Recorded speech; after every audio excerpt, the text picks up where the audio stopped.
Hi, everybody. Welcome to the CATS Chiropractic Consultants Podcast. We got another great topic here for you today. I assume, at least. Troy, I always let you pick the topic, but we're glad you're here. We're glad you're listening in today. Troy, what are we talking about? Well, first off, I look like a deer caught in the headlights when you start. My head kind of shook a couple times. So I'm not having a seizure or anything, but I am excited today. And we've had a couple questions over the last week that I really want to address in the form of us talking for a few minutes. But I want to talk about the business of chiropractic. I know sometimes we see that as almost a dirty word in chiropractic, because we practice chiropractic and we work with patients. It's really hard for us to say that we make a living off of it, or we want to gain some sort of financial means off of that, when in reality, all of us, as we work at jobs, that's what we do. So, the business of chiropractic has changed a lot over the last year. I think we're probably all aware of that. But Dr. Perush, what's your number one thing? If I'm running a business right now, what's the biggest thing that I have to be concerned about?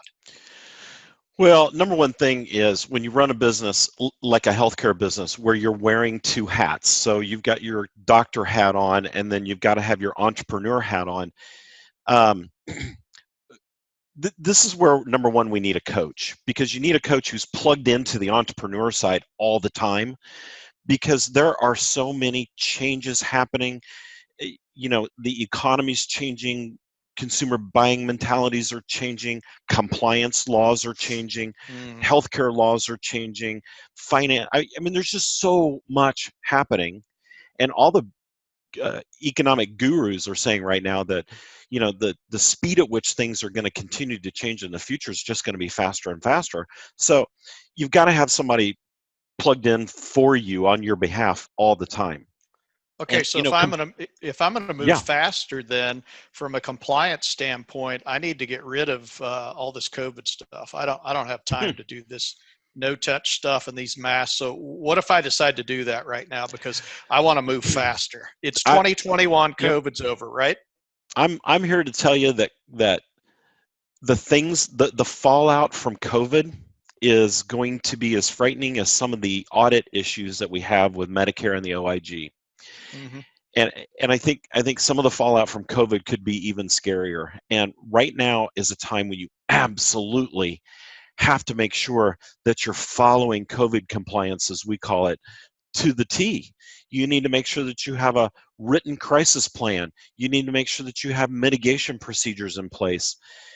I know we all have this wonderful, amazing chiropractic philosophy, and not only do we believe in it, but we see it every day when we adjust our patients.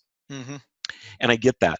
But right now, the governmental rules, regulations, mandates, all that far outweighs our philosophy. We can't just say, no, I'm just going to throw that COVID stuff out the door because I don't believe in it. Because here's what happens. As a licensable healthcare profession, if you get in trouble because somebody accuses you of a COVID infection, or heaven forbid, somebody gets infected in your office and they're high risk and they have massive symptoms and have health issues that may even take their life, chances are pretty high that you're going to be in trouble. And it's not just the potential for a lawsuit because you didn't have procedures in place. It's the potential for licensing sanctioning. And now you've affected your livelihood. So COVID compliance right now is huge and hugely important. So my opinion on Facebook sometimes may not be how I operate my practice. I get it that sometimes we've said, I've got all kinds of chiropractor friends on Facebook and Instagram, and we don't always agree. And that's the thing. We're a democratic country and we don't always agree with everything. But when it comes to government regulations, it's kind of hard to go, well, my friends on Facebook don't agree with that, and so I'm just not going to do it anymore. So I think what Dr. Perush has said about that is vitally important to your practice. And here's the other thing I want to throw in. From a human compassion standpoint, there are people that are scared to death of this virus right now. Absolutely scared to death.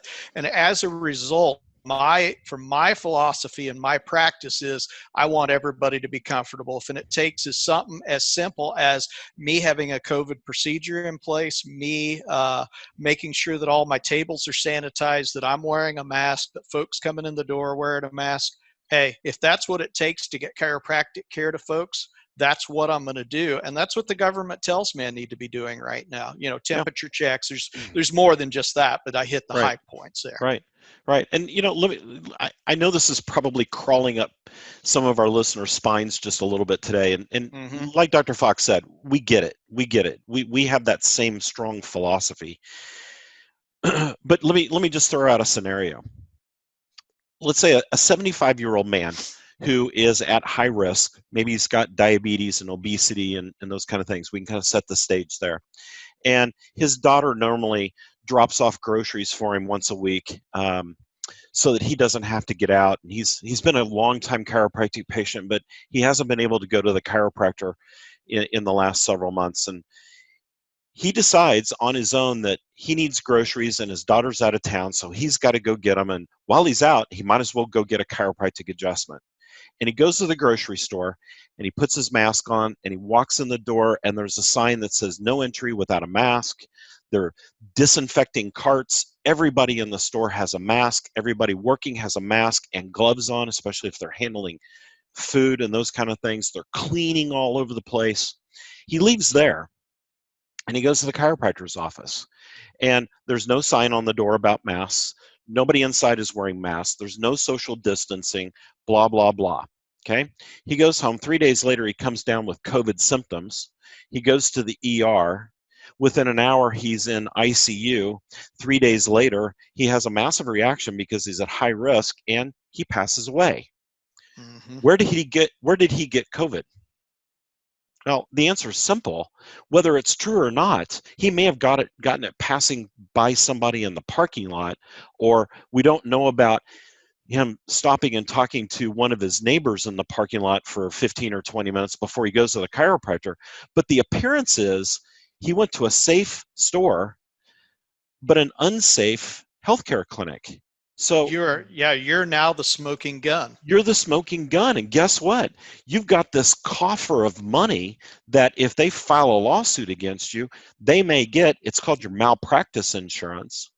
And then if you get in trouble in court, if the court case is found against you, guess what? Now your licensing board is going to be asking, well, what are your mitigation procedures in your practice? Oh, you didn't have any. We got a problem. Houston, we got a problem. So I think that really puts the exclamation point on that. So folks, pay attention. Pay attention. Hey, I'm going to jump to another topic, which is at the forefront with us right now. It's a compliance issue. You know, the ABN form.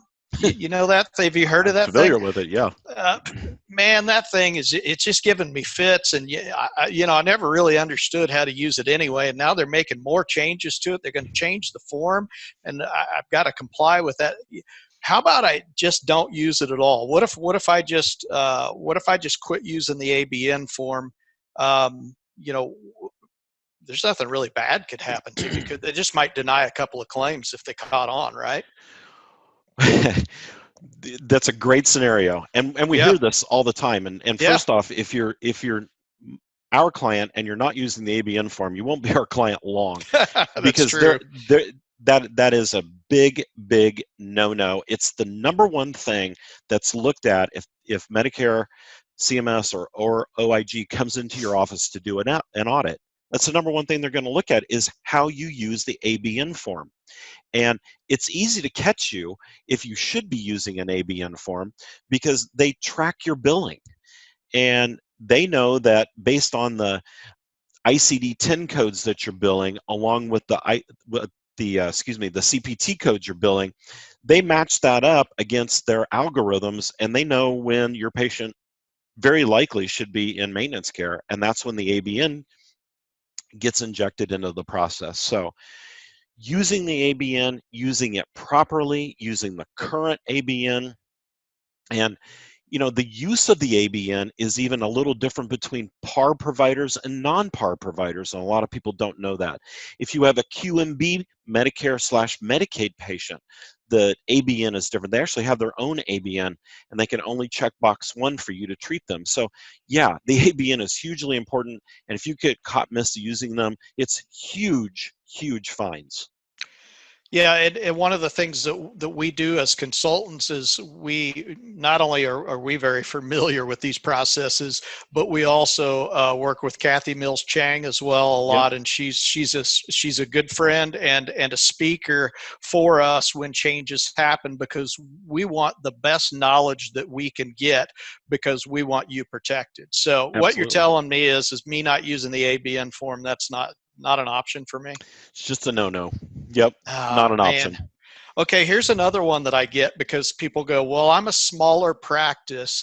So because I'm a smaller practice and I'm flying underneath the radar, I don't really need to do one of those HIPAA manuals, do I? That's another good one. Yeah. Here's the thing about HIPAA, and a lot of people don't realize this. HIPAA is an ongoing process. In other words, your HIPAA manual should be getting thicker and thicker and thicker every year. We don't pull Yes. stuff out, we keep adding stuff in. And unfortunately, we see a lot of doctors who just aren't managing the HIPAA process very well. And I know what you're thinking out there. Oh my gosh, it's just one more thing to take me away from patient care. I get it. I get it. But it's one more thing that allows you to stay in practice. So Mm-hmm. we have to make sure that we're spending that little bit of time, and to manage it correctly really doesn't take much. But you got to make sure that your staff is trained when they're first hired. They've got to be retrained every year. You've got things that you're supposed to do monthly. You're supposed to do security checks, and adding to that HIPAA manual all the time, and making sure that it's available for patients to take a copy of it home with them. A lot of doctors are just letting patients sign off on something that says they saw it and they never saw it, and actually they're supposed to actually see it. So yeah, there are a lot of rules, and if you don't understand those rules, that's another great reason to have a coach, because having a coach is going to help you make sure that you're compliant with those things and teach you easy ways to make that happen, so you can spend more time in patient care. So yeah, absolutely, you got to follow the HIPAA rules and have that manual. Yeah, and I think it's helpful from a coaching standpoint as a client. When a coach comes to me and says, do you have this, this, and this, I feel comfortable with my coach to be able to say, oh, well, what is that? And we want our clients to feel comfortable doing that, because our job is not to catch you doing something that you shouldn't be doing. Our job is to help you remain compliant, so you're more stress-free in practice. And I think that's Yeah. that's a real important topic. Now, let's talk about another stressful slash maybe digging our heads in the sand topic that we get into with the business, the chiropractic, and that is looking at our numbers. Now, Yeah. I know sometimes we talk about looking at new patient numbers, but here's the numbers I'm talking about. Is it important that I understand what my margins are, profit and loss, and why is that important? And Dr. Parush, you have a financial background, so I'd like to really ask you, what's the importance of me knowing that, other than I look in my checking account and I go, hey, I got more cash in there this month than I did last month. We had a Right. great month. So tell me, why is it important for me to know that?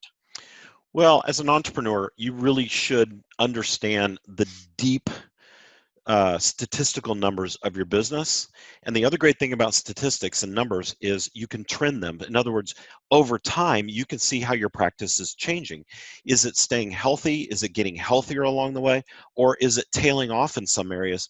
And some of those statistical areas, you don't notice and don't feel it until it's way late. It's until it really is hurting. So yeah, understanding the statistical component of your practice is hugely important, and it goes way beyond just writing down what your services and your collections and your collections per patient visit and your dollar visit average might be, and your new patient numbers. Those are the traditional numbers that we track, and patient visits. It goes way beyond those 6 or 7 numbers. You've got to really get into the statistical models of things to see, are you actually profitable? Every time a patient comes in, what does it cost you? How much are you making?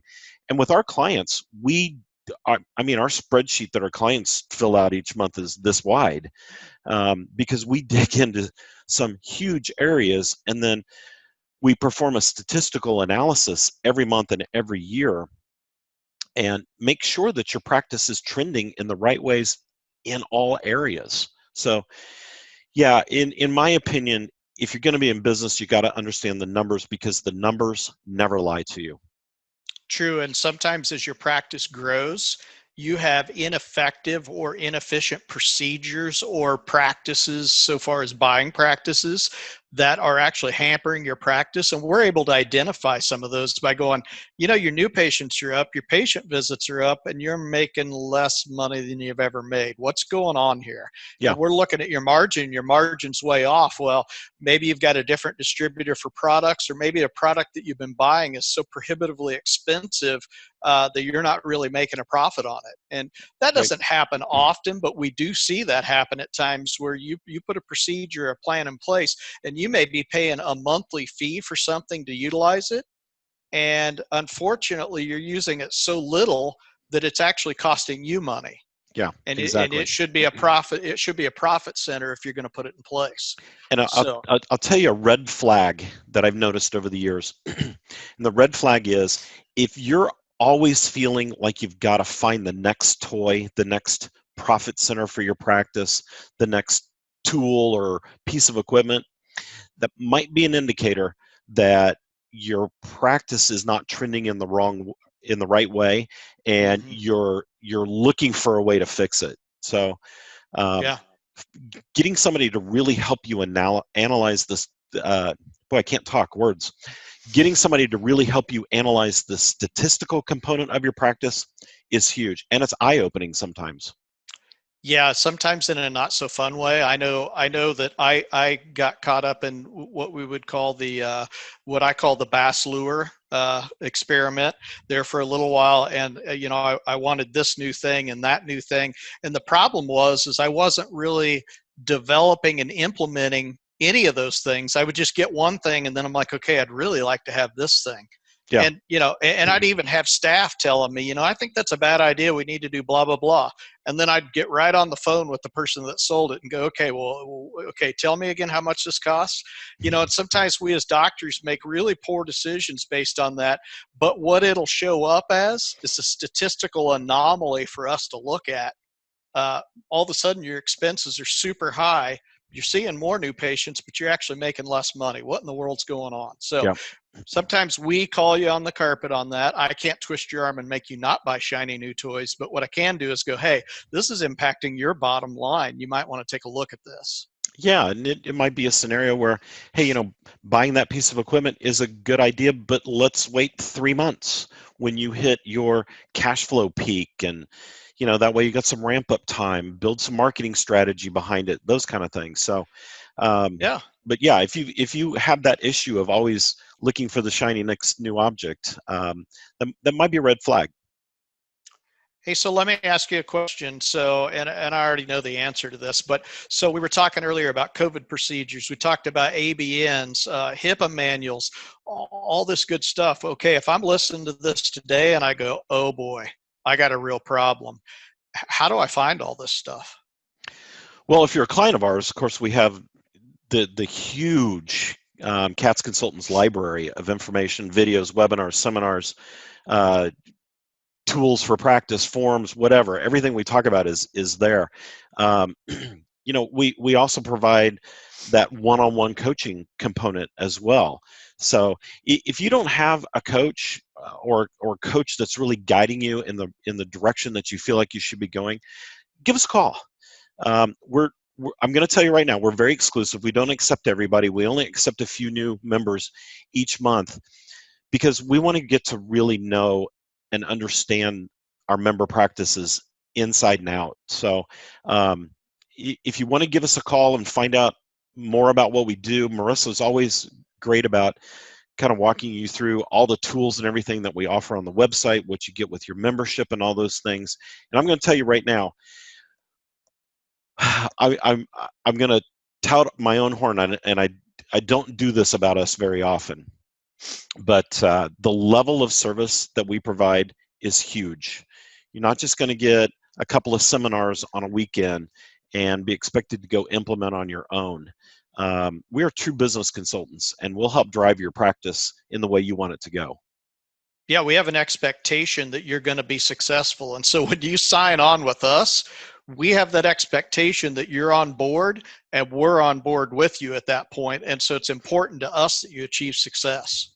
Absolutely. Absolutely. Troy, those were some good topics. I come up with some. Well, I don't come up with them. We get some really good emails and texts. We do. And sometimes phone calls from people that have been maybe like, I could do this on my own kind of thing, and all of a sudden they hear something that you or I have said, or they read something, and they will call us and go, "What do you think about that?" And so I kind of log those, and we try to help people as much as we can, because it's important that our profession put their best foot forward. Absolutely. And, we're chiropractors too. And because of that, we're very concerned about how practices look in their communities and what message we're putting out there as chiropractors, because we want chiropractic to stay healthy and go up and not be damaged and tarnished along the way. And it doesn't need to be. We provide a great service. It's valuable. When people understand it, they want it, they'll pay you for it. And so we just need to build a good sustainable business model and strategy around that idea, and it works. So absolutely. And I'm going to throw this out too real quick, and then we'll wrap up. But if you have a thought or an idea that you want to hear Troy and I banner around, whether you're a member of ours or just a chiropractic friend, email us. We're always looking for ideas for our podcast, so throw it out there, and sometimes we'll even get crazy and do more than one a week. So yeah, and here's my email address, since I get to be in charge of all the topics. It's just Troy@catsconsultants.com. Troy@catsconsultants.com. Catsconsultants.com. Yep. So if you have a topic you want us to discuss, you have questions about something in chiropractic, we'd be more than happy to discuss those topics. Yep. Awesome. Well, great topics today, Dr. Troy. Thank you. And everybody, thanks for listening. I'm Dr. Michael Perush. We are CATS Chiropractic Consultants, and you've been listening to the KC Chiropulse podcast. Be sure to join us on the Chiropulse Facebook page. It's KC Chiropulse on Facebook. Join us there for more topics and information. We'll see you soon. See you later.